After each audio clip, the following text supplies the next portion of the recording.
Eu já trabalho, mas quero estudar. Se tenho filhos, cuido do meu lar. E estudar onde quiser, quando puder.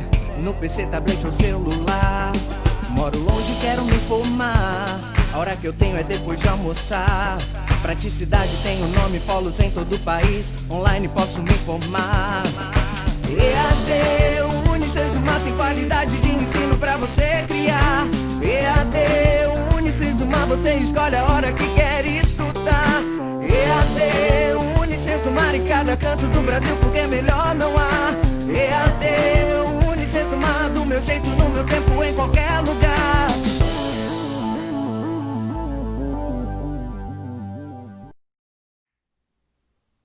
Olá a todos, meu nome é Eduardo Boni e eu estarei com vocês aqui nos próximos 4 encontros para falar de Back-end 1, essa disciplina tão importante para quem deseja seguir como desenvolvedor no mercado de software. Eu sou formado em Sistemas para a Internet pela Unicesumar e pós-graduado em Banco de Dados. Eu programo profissionalmente desde os meus 17 anos, quando abri uma empresa, né? Sou cofundador da Viva Web Internet, que desde o seu início, já são 15 anos que a gente desenvolve apenas para a web. Nosso foco principal é o desenvolvimento web. Então, eu quero passar muito dessa experiência para vocês, quero que vocês aproveitem muito. Assim como eu dou aula há muitos anos e também formo equipes há muitos anos, eu tenho certeza de que vocês podem aproveitar muito dessa disciplina, podem descobrir o talento de vocês com programação para a web. E a gente sabe que a web hoje ela é o que está dominando, é o que manda no mercado. E como eu programei muito pouco o desktop, eu sempre vou levantar a bandeira da programação para a web, que conforme o próprio Jeff Bezos da Amazon fala, a web é a nova energia elétrica. Então, aproveitem muito essas próximas 4 aulas, eu vou ficar à disposição de vocês ao término de todos os encontros para tirar dúvidas. Se porventura faltar alguma coisa ou eu não souber responder, que pode acontecer também, eu vou estar respondendo por e-mail junto ao mediador. Fiquem com a gente, tá? Deixem os likes de vocês aí, as observações que a gente vai gostar muito. Gostaria de lembrar também, pessoal, que a gente está gravando isso de casa, tá? Então, se porventura um latido ocorrer ou um choro, eu peço já antecipadamente desculpas. Eu estou gravando até num horário que é um pouco silencioso o condomínio aqui, mas a gente sabe que tudo isso pode acontecer, tá? Mas acho que está todo mundo preparado, o foco de todo mundo vai ser em relação ao conhecimento, beleza? Então vamos lá, vocês podem ver aqui que ó, no fundo aqui da minha salinha aqui em casa tem já o desenho dessa aula de hoje e é sobre ela que eu vou falar daqui a pouco, beleza? Vamos então para essa parte. Bom, pessoal, então como vocês podem ver, tá? Vou deixar vocês acompanharem aqui. Eu dividi essa aula 1 nossa, em 2 setores principais. Desses 2 setores principais, a gente vai conversar sobre 3 temas cada um e a gente vai intercalar com algumas questões conceituais entre um e outro, tá bom? Então, vou fazer um resuminho bem rápido aqui só dos tópicos para que vocês acompanhem. E já vou dizer qual que é o mais importante de todos, tá? Bom, a gente vai falar primeiro sobre a importância do HTML, depois sobre o que é o front-end e o back-end, que todo mundo tanto fala. Depois a gente vai falar sobre a diferença do HTML, do CSS, do JavaScript, ou o casamento desses três para a gente construir uma tela. E com esses 3 conceitos a gente vai falar um pouco sobre diagramação, tá? E aí este é importantíssimo. Depois, em seguida, a gente vai falar sobre o framework chamado Bootstrap, que inclusive é estudo de caso de vocês aí para a disciplina. A gente vai falar depois sobre grids e a tipografia do uso desse framework, tá? Em seguida, a gente vai falar sobre componentes e, por fim, a gente vai para alguns exemplos, tá bom? Então, eu espero que vocês aproveitem, tá? Principalmente quando a gente chegar para a diagramação. Os 3 primeiros temas vão dar embasamento para a gente falar sobre diagramação, tá bom? Então, a gente tem que começar a falar primeiramente sobre a importância do HTML. Por que o HTML hoje ele é fundamental para a carreira de qualquer desenvolvedor? Bom, a gente tem que ter uma primeira ideia. Quando o HTML foi criado, que a gente chama de Web 1.0, o HTML basicamente ele era usado só para transmitir informações. A gente não tinha o que a gente tem hoje, tá? Lógico, o que a gente tem hoje a gente conhece de alguns anos para cá. Mas quando a web foi criada, ela era simplesmente para transmitir informação. Eu não sei qual é a idade de cada um de vocês, mas A Web 1.0 vai ser geralmente quem teve contato com aqueles modem 256K, 56K aliás, né? Que era um modem que a gente discava de madrugada para poder ter acesso à internet para pagar um pulso apenas ou aos finais de semana em virtude do pulso que era muito caro, tá? Então essa web ela era muito lenta, 56K é muito pouco. Hoje você fala de 100 mega, 200 mega de conexão, né? Hoje é normal qualquer um ter 10 mega de internet, tá? E alguns chegam a ter 100, 200, 300. Mas, naquela época, imagina 56K, não era nada. Então, a web não tinha como entregar muita coisa. Era basicamente conteúdo. A gente chama essa época de web 1.0. Depois, lá para os anos 2000, principalmente com a chegada da banda larga, a gente foi para a web 2.0. Foi quando sistemas como o Orkut, Fotolog e outros sistemas começaram a acontecer. Para quem é de cidade pequena do interior, vai estar se lembrando daqueles sites de festas que as pessoas iam tirar fotos e todo mundo depois ia lá ver, porque nem todo mundo tinha câmera digital. Essa é a fase da web 2.0.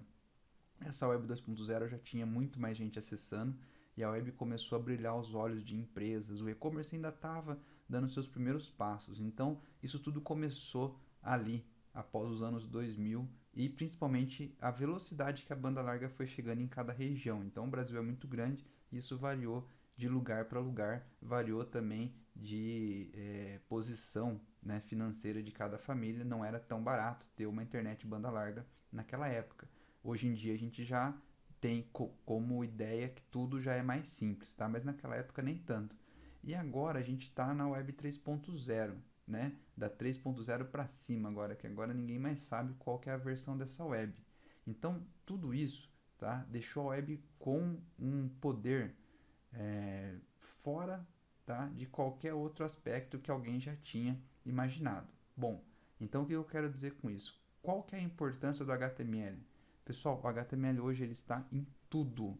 O HTML não deixa nada, tá? O HTML está em tudo. Então o HTML ele está nas deliveries, ele está no e-commerce, ele está muitas vezes nos aplicativos, tá?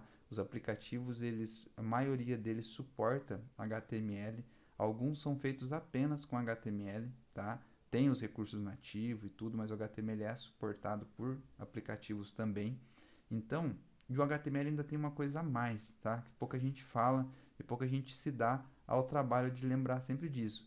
Não importa se você é programador Java, PHP, Python, o que for. Se você for programar para a web e você for colocar as suas coisas na web, o HTML ele é indiscutível, independentemente da linguagem de programação. Então, você pode brigar pela parte do back-end, que é da programação. Você pode brigar pela parte de banco de dados, que é a parte de informação. Mas o HTML vai estar sempre lá, tá? Já tentou-se várias tecnologias como Flash, outras que queriam substituir o HTML ou tornar mais fácil a questão das interfaces e não rolou. O HTML continua firme e forte e agora com o advento do HTML5, aí a coisa deslanchou ao ponto de que HTML é conteúdo básico para qualquer desenvolvedor web, tá bom? Então, essa é a importância do HTML nas nossas vidas. Vocês têm que estudar muito HTML, beleza? Bom, agora eu preciso falar sobre outros dois temas ali. O primeiro é sobre front-end e back-end. Vocês vão ouvir esses termos, tá? O mercado de TI hoje, né, de tecnologia da informação, é uma sopinha de letras. Então a gente tem que estar mais do que acostumado e por isso é importante seguir alguns blogs, seguir alguns sites e começar a ler sem parar esse tipo de conteúdo. Bom, vocês vão se acostumar com dois termos principalmente, front-end e back-end. O que quer dizer o tal do front e do back? Quando a gente está falando de front, a gente está falando de interface com o usuário. Basicamente vai ser HTML, CSS e JavaScript, quando está do lado do cliente. Do lado do cliente é o navegador, tá? JavaScript quando é usado para comportamento, porque o JavaScript ele tem uma coisinha que é um pouco diferente dos demais. O JavaScript ele pode ser usado tanto para o lado do cliente quanto para o lado do servidor. Então ele está tanto no front quanto no back. Mas a gente não vai entrar nesse mérito sobre JavaScript agora, tá? O que é importante é front é tudo que é relacionado à interface. Por que não é só HTML, CSS, JavaScript? Junto com o front, a gente tem o que a gente chama de UX, tá? Que é quem faz avaliações de usabilidade em sites. tem a questão do cell, né, que é a questão de buscadores. Então a gente tem um monte de coisa relacionada a toda a questão do site, aos seus metadados e tudo mais. Mas basicamente hoje o front ele tem a ver com o design, com a entrega de conteúdo, tá? Com a diagramação, com tudo que é importante e relacionado à interface, tá? Eu trouxe até um exemplo aqui para ilustrar melhor. Ó, isso daqui, pessoal, isso daqui é um carro, tá? Do meu filhinho, inclusive.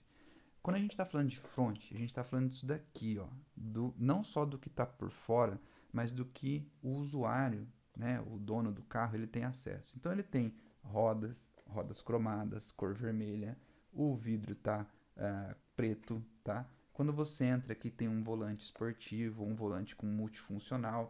Esse volante multifuncional, quando você aperta um botão, ele sobe um vidro, baixa um vidro, liga a lanterna, tem câmera de ré, etc. Isso tudo são funcionalidades do front, tá? O back-end, ninguém sabe como que está feito por dentro do motor do carro. O que o engenheiro escolheu, qual tecnologia de fato que ele fez. Não são todas as pessoas que têm esse conhecimento. Então, o front é o que a gente tem acesso, é o que a gente pega, tá? Então, quando a gente fala de front na web, a gente está falando de HTML, de CSS, de JavaScript, de design, de tudo que foi entregue, porque isso é o que você vê. HTML você pode pedir para exibir o código-fonte da página e você vai ver. O CSS você vai pedir para ver o arquivo, você vai ver. Ninguém consegue te esconder aquilo. Aquilo não é um segredo, aquilo não é um mistério, está lá disponível, tá? Às vezes é simples, às vezes não é tão simples, mas ele está lá à sua disposição. E geralmente os marqueteiros gostam de falar que o front é que vende, porque ninguém quer saber o código que está por trás que gerou aquela tela. O que importa é um site bonito, o que importa é um aplicativo bonito, um aplicativo que chame a atenção. Então, por isso, o front ele é muito requisitado, tá? Hoje existe vaga específica para front-end e existe vaga específica para back-end e existe um tipo de vaga que é o full stack, que daí ele sabe fazer de tudo um pouco, que geralmente é quem vai trabalhar numa agência ou quem vai trabalhar numa empresa dentro de uma equipe que ela é multifuncional. Empresas muito grandes, com grandes equipes, já começam a especificar melhor o que cada um faz dentro da própria equipe. Então é importante que vocês tenham essa ideia. O que eu quero que vocês sejam? Eu não sei.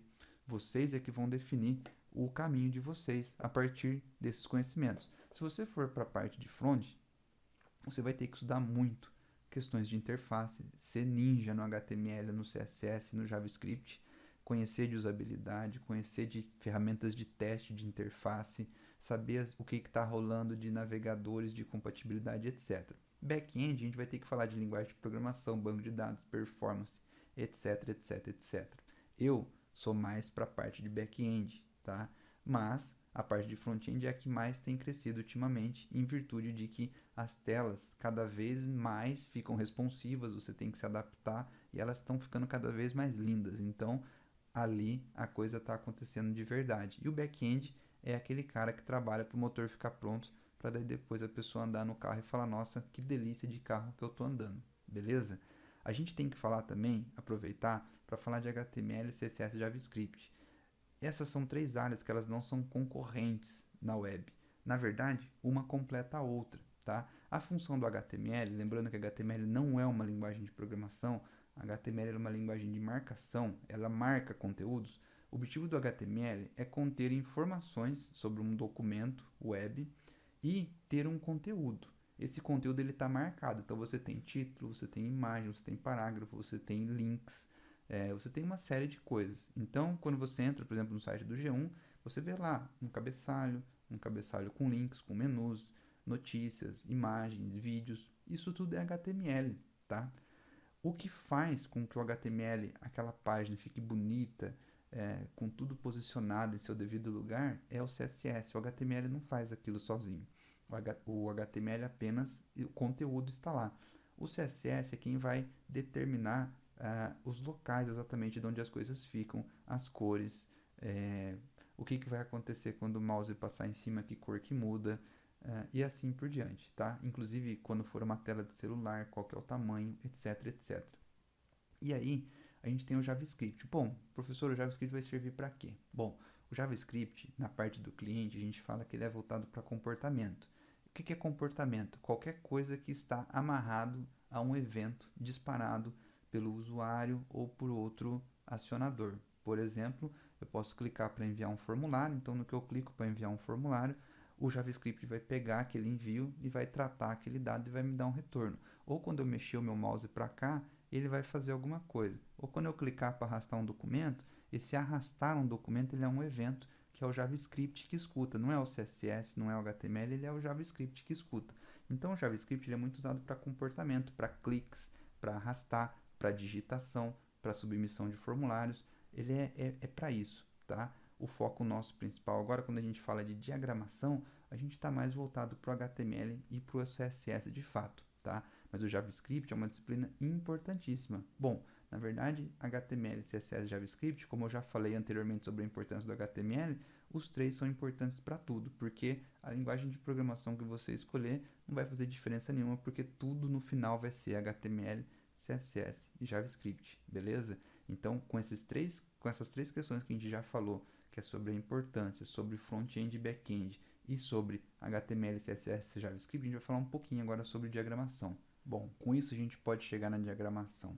A diagramação de páginas para a web ela é mais complexa do que a diagramação de sistemas desktop, que geralmente nós estamos acostumados a arrastar um botão e soltar, desenhar uma tela, colocar uma imagem, tá, gente? Porque faz muito tempo que eu não programo para desktop, mas eu converso com gente que programa, então a gente sabe que essas ferramentas você arrasta, solta, deixa as coisinhas lá e depois gera e aquilo lá funciona, tá? A web ela é um pouco mais complexa, porque ela roda nos navegadores. Então a gente tem que deixar a coisa tudo muito funcionando, tá? Tudo muito manual ali, determinadas coisas. Por isso que em breve a gente vai falar de um framework que pode nos ajudar nisso, tá? Mas a gente quer falar de diagramação. E eu queria contar uma história para vocês rapidinho. Meu pai já teve um jornal há muito tempo atrás. E como que você diagramava um jornal antigamente? Antigamente, quando não tinha tanto computador e essas coisas, você tinha que digitar os títulos das matérias, digitar os conteúdos, colocar as fotos ali, os negativos das fotos, colocar numa folha, tudo, e você montava meio que um esqueleto daquilo que você queria, levava para uma gráfica, e a gráfica depois imprimia a partir daquilo, a partir daquele template que você montou, ela fazia cópias de um jornal, tá? A diagramação para a web ela é praticamente a mesma coisa hoje em dia, tá? Você, através das tags, ou seja, das etiquetas, você vai marcar tipos de conteúdos e com o CSS você vai posicioná-los em determinados locais e a partir daí, a hora que o navegador lê aquilo e interpreta, ele monta, ele constrói aquela tela, ou seja, ele entrega as cópias daquilo para os usuários. O que você precisa ter como primeiro conhecimento na hora de começar a programar para a web, tá? No que diz respeito à diagramação, entender o que é uma tela, como que uma tela de web se comporta e como que você organiza aquilo ali, tá? Então, eu preparei aqui rapidamente, vou compartilhar uma tela aqui, que é basicamente sobre o site do Terra, tá? Eu quero que vocês entrem no site do portal Terra e vocês vejam como que ele está diagramado. O que a gente pode ver dele ali? Bom, para quem acessou e está vendo a minha tela, aí a gente tem uma barra laranja primeiro. Essa barra laranja a gente chama de cabeçalho, tá? O cabeçalho basicamente é tudo que se repete em outras páginas ou que faça parte do layout. A gente pode dizer que no portal do Terra, essa barra laranja, ela é composta, tá, de alguns itens e ela se repete.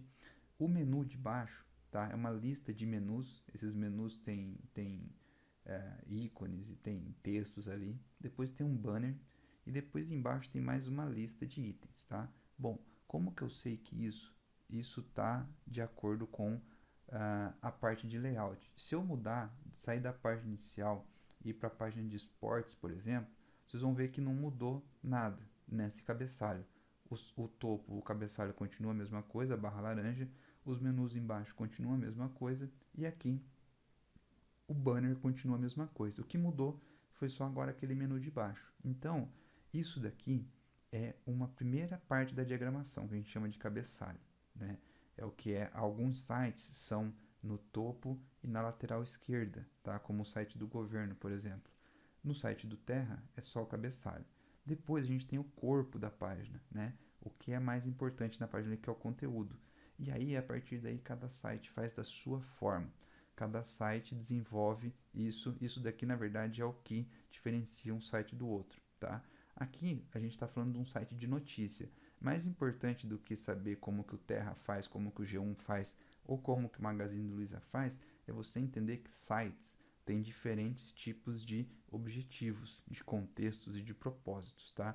A gente tem sites de notícias, a gente tem sites de comércio eletrônico, a gente tem sites institucionais, a gente tem aplicações. Aplicações é Facebook, Instagram, etc, etc, tá? Que são as startups de hoje em dia. E a gente tem sites que podem ser institucionais, governamentais, de conteúdo, blogs e etc, etc. Só que eles têm em comum algumas coisas, que são elementos, tá? Então a gente tem elementos de notícia, a gente tem elementos de texto, a gente tem links, a gente tem vídeo. Um site de notícia, por exemplo, como esse daqui, ele tem muito texto, tá? Ele é basicamente formado por texto. Se a gente já entrar num site mais institucional, do tipo da Petrobras, a gente já vai ter outros tipos de conteúdo. Independentemente do que tem dentro desses componentes, o que compõe esse site, você precisa começar a pensar na estrutura. Então eu te convido a pensar o seguinte: esse site aqui, ele tem um cabeçalho. Esse cabeçalho ele é composto por 3 linhas basicamente, que é a barra laranja, a barra de baixo e o banner. E depois, cada página desse site tem a sua diagramação própria, tá? Pode ser que uma ou outra aproveite alguma coisa, mas basicamente elas passam a ter vidas próprias. Vamos para o site do governo do Brasil agora, tá? Então, esse site agora foi até feita uma reestilização dele. O site anterior tinha uma barra lateral na esquerda que o novo não tem mais, tá? Então, esse site, a gente tem que pensar ele de forma macro primeiro. Esqueçam os componentes. Comecem a imaginar como que ele foi construído. E como ele foi construído, vamos trabalhar até esse banner aqui, tá? O cuidado com o Brasil e com os brasileiros continua. Vamos pensar nesse site até esse pedaço aqui. Bom, a gente tem, primeiro, lá em cima, uma linha. Vamos pensar sempre em linhas e colunas. A gente tem uma linha principal. Essa linha, ela seria basicamente, ela pegaria essa logomarca e iria até onde está escrito ali Governo do Brasil. Essa seria uma primeira linha, o cabeçalho. Depois nós temos uma outra linha principal, que é essa desse banner grande, tá? Que tem a foto do índio aqui nesse caso especificamente e essa barra cinza que fala sobre o coronavírus. São contextos diferentes, mas se tratam de uma estrutura única, porque você pode ver que a foto do índio ali, ela tá por trás dessa barra cinza. E depois nós temos uma terceira linha, que é essa do banner, que ele está isoladinho ali, ele está com espaçamento entre uma estrutura e outra. Então, inicialmente, o site do governo, vamos pensar que ele tem três linhas, tá? Linha 1, linha 2 e linha 3. A gente vai chegar na linha 1. A linha 1, ela tem basicamente 2 colunas principais. A gente vai colocar na primeira coluna a logomarca do governo, na segunda coluna a gente vai colocar uma lista de links, tá? Uns ao lado, cada um ao lado um do outro, tá? Então, é uma lista de links. Depois, nessa estrutura, nós temos uma linha nela que basicamente tem o título da página só, tá? Então, a gente acabou a primeira linha. Então, a primeira linha, ela é uma composição de outras 2 linhas, sendo que na linha 1 nós temos 2 colunas. Dentro dessas 2 colunas, uma coluna tem a logomarca do site, na outra a gente tem uma lista de links. Na linha 2, nós temos somente o título da página com um ícone. Agora a gente vai para a parte de banner. A parte de banner é um pouquinho mais complexa. Essa foto do índio, né, na lateral esquerda e na lateral direita, ela é uma imagem de fundo. Quem se responsabiliza por essa foto é o próprio CSS. Então a gente não vai se preocupar com ela. A gente poderia colocar um fundo verde ali, que a princípio isso daí seria depois substituído. O que você procura é um texto, né? Ali em cima tem escrito versão beta, também é um link, tá? Então a gente tem um item lá em cima, uma linha lá em cima, que é o link principal da versão beta. Depois a gente tem centralizado ali o que você procura. E depois nós temos um primeiro item que é muito importante, que é um formulário, né? É um formulário de um elemento só, mas é um formulário. Você tem um input text ali, que a pessoa digita, né?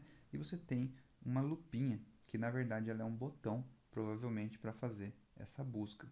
Então você tem então uma linha lá em cima que é um link e uma linha aqui embaixo que é responsável por um formulário.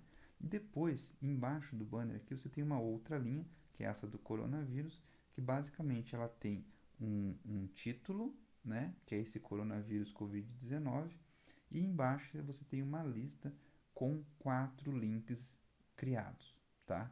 Também é uma lista de links, tudo bem? Depois, na outra estrutura final, nós temos só um banner centralizado, tá bom?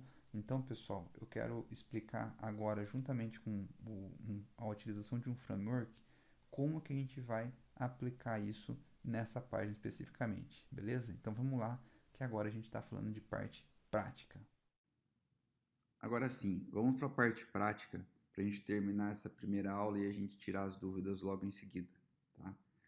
Nós olhamos 2 sites inicialmente, o site do governo e esse site do Terra, tudo bem? Bom, o site do governo, conforme eu disse, você sempre vai pensar em linhas e colunas na hora de diagramar. E o site do Terra não é diferente, linhas e colunas na hora de diagramar. Sites que por padrão são de notícias é mais simples ter essa ideia, e sites que são do institucionais a diagramação acaba sendo um pouco mais distribuída, tá? Porque quanto menos conteúdo você tem para mostrar, mais distribuição você faz. Quanto mais conteúdo você tem, mais você tem que condensar em uma página que mostre bastante coisa, tá? Mas o que eu queria que vocês tirassem como lição dessa primeira aula, basicamente é o seguinte: você vê a página do governo desta forma, eu vejo assim, tá? Olha a forma como eu vejo essa página quando eu estou diagramando. Eu vejo ela assim, ó, em linhas e colunas. Eu deixei esse documento preparado, eu vou disponibilizar ele para vocês fazerem download em seguida, mas eu vejo a página dessa forma, tá? A gente tem um espaço que a logomarca fica aqui na esquerda, a gente tem um espaço onde menus são colocados à direita. A gente tem um espaço para um título, depois a gente tem o fundo aqui, que é onde vem a foto do índio, nós temos um texto lá em cima escrito versão beta, temos um formulário aqui embaixo de busca, eu já usei o que o Bootstrap entrega para a gente. Depois eu tenho o coronavírus escrito aqui embaixo e ao término da página eu tenho um banner, tá? Não que a página termine aqui, né? Pelo contrário, ela continua, mas é até onde a gente se propôs a fazer. Vamos então olhar de novo, ó. Página do governo, logo, menus, título, banner, versão beta, o texto aqui do formulário, depois aqui embaixo um coronavírus, 4 itens de menu e um banner aqui. Depois o restante continua, mas se você for pegar pela mesma ideia, e eu faço um desafio aqui para vocês continuarem a trabalhar essa versão, você tem o que aqui? Título, uma linha, 3 colunas, uma linha, 3 colunas, título, subtítulo, uma linha, 4 colunas, uma linha, 4 colunas, inclusive não está nem centralizado aqui esse ícone, e assim continua, tá? Depois aqui de novo, uma linha, 3 colunas, um botão, e aí o site vai fluindo, tá? Agora, não adianta vocês quererem sair fazendo isso daqui, deixar exatamente igual, sendo que o conceito da diagramação é esse daqui, o primeiro. Você tem que saber estruturar a informação de um site. Então você tem que começar a olhar para sites e ver como eles se estruturariam, tá? O site do Terra é a mesma coisa. Veja bem, ó. Aqui está o site do Terra. E como que a gente vê ele? Assim. Como que eu vejo? Assim, tá? Ele é fluido no começo. Fluido quer dizer que você pega a tela inteira. A barra laranja, ela tem um menu, tem uma logo no centro e depois tem itens à direita. Então, ela fica mais ou menos assim. A logo ela é centralizada, né? Então, ela fica aqui nessa parte vermelha. Abaixo, ele tem uma lista de itens e aqui no finalzinho ele tem um banner, tá? Então, eu deixei um espacinho para um banner e aqui tem a lista de serviços. Inclusive, banner, coloquei 3 N's ali, são 2 só. Depois, ele tem um outro banner que é centralizado. Aqui está o espaço para o banner. Abaixo ele tem uma lista de menus que está disponível aqui, né? E esses caras eles já estão centralizados, né? Que a gente chama de, eles já estão contidos num ambiente centralizado, tá? Depois a gente tem Aqui, por exemplo, eu fiz apenas continuei, né, mostrando alguma coisa mais sobre a pandemia e 3 colunas, sendo que uma, a gente sabe que ela tem 50% da tela, porque ó, ela chega exatamente no meio da logomarca aqui do Terra, né? Então aqui ela tem 50% e as outras duas têm 25% cada uma. E estão distribuídas aqui, e aí depois tem a questão do espaçamento, etc, etc, mas isso você vai trabalhar sempre posteriormente, tá? Bom, agora vamos ao código, que eu quero que vocês saiam daqui conseguindo trabalhar essa tela. O que eu fiz basicamente, tá? Eu copiei a estrutura básica do framework Twitter Bootstrap, e aí eu comecei a fazer aqui, ó. Estou no site do governo, tá? Então deixa eu voltar aqui para o site do governo. Deixa eu voltar aqui para o site do governo. Linha 1, deixei um comentário aqui. Está escrito logo, menu e título. Então a linha 1 ela contempla toda essa parte aqui até a parte amarela, tá? O que é feito aqui? Criado um container.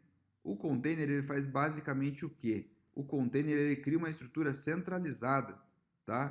Conforme é a página do governo aqui. Então o governo ele tem um cabeçalho que ele é centralizado, tá? Se a gente olhar aqui, o resultado pode ver que essa parte está centralizada e a parte azul não. Então ele está centralizado. Aí depois eu criei uma row, uma div, né, com a classe row, que é para criar uma linha nova. Essa linha nova ela armazena toda essa parte aqui, ela armazena a primeira linha, né? O que é a primeira linha? A logo e os menus. Depois a segunda linha tem o título, tá? E aqui, onde eu armazeno a logo e o menu, notem que eu coloquei coMD3 e coMD9. Essa é a forma com que o Twitter Bootstrap faz a diagramação e usa os componentes. Lembra que a gente falou que no final ia falar de componentes do Bootstrap e ia falar de diagramação. Basicamente, aqui é a parte como o Bootstrap diagrama. Toda linha para o Bootstrap pode dar 12 colunas. E você pode então somar 9 com 3, 10 com 2. Você pode fazer 4 divs, cada uma de 3, né? 3 mais 3 mais 3 mais 3 dá 12 e assim por diante.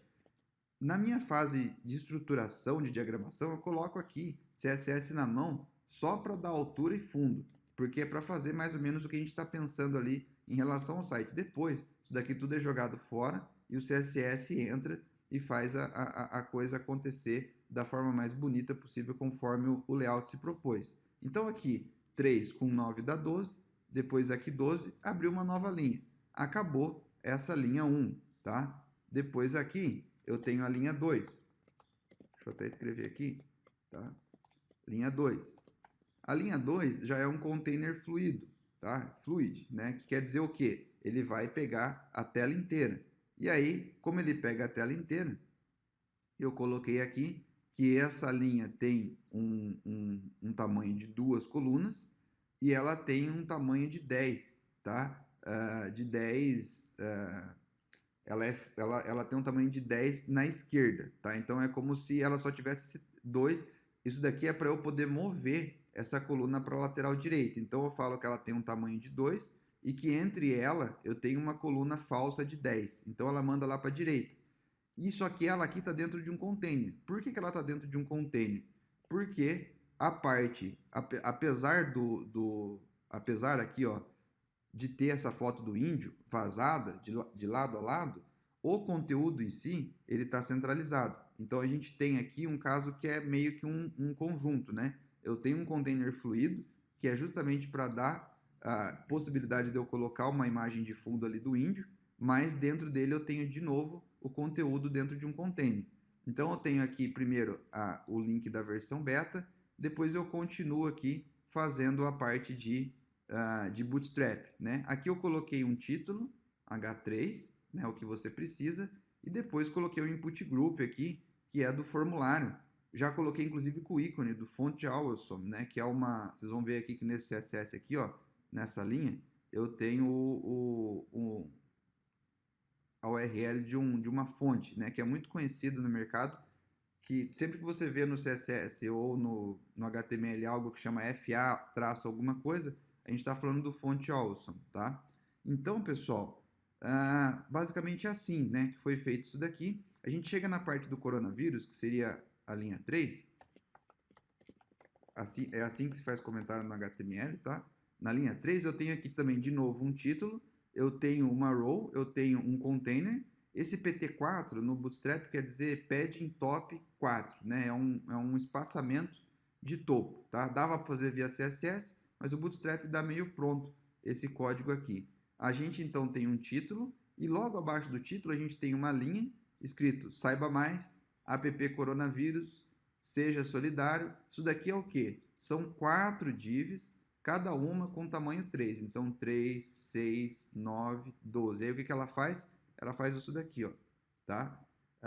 Isso daqui ela faz e deixa o código bem estruturado na diagramação conforme as grids 12 do Bootstrap, tá? No final, nós temos o espaço para um banner aqui, que é esse banner final aqui, que é uma imagem, tá? Então, hoje, para essa primeira aula, eu não vou encher a mente de vocês com muito código para dizer que esse site aqui vai ficar pronto em uma aula, tá? Mas eu quero que vocês, a partir de hoje, se vocês ainda não fazem isso, né, acessem sites que vocês gostam, que vocês, né, gostariam de fazer algo parecido e comecem a ver esses sites dessa forma aqui. E tentem pegar esse código que eu fiz e usem ele dessa forma também, tá? Tentem usar ele para diagramar isso. Professor, mas parece que o negócio é feio, parece... Não, gente, nada começa bonito, tá? Uma planta de uma casa é uma coisa e a casa feita é outra, tá bom?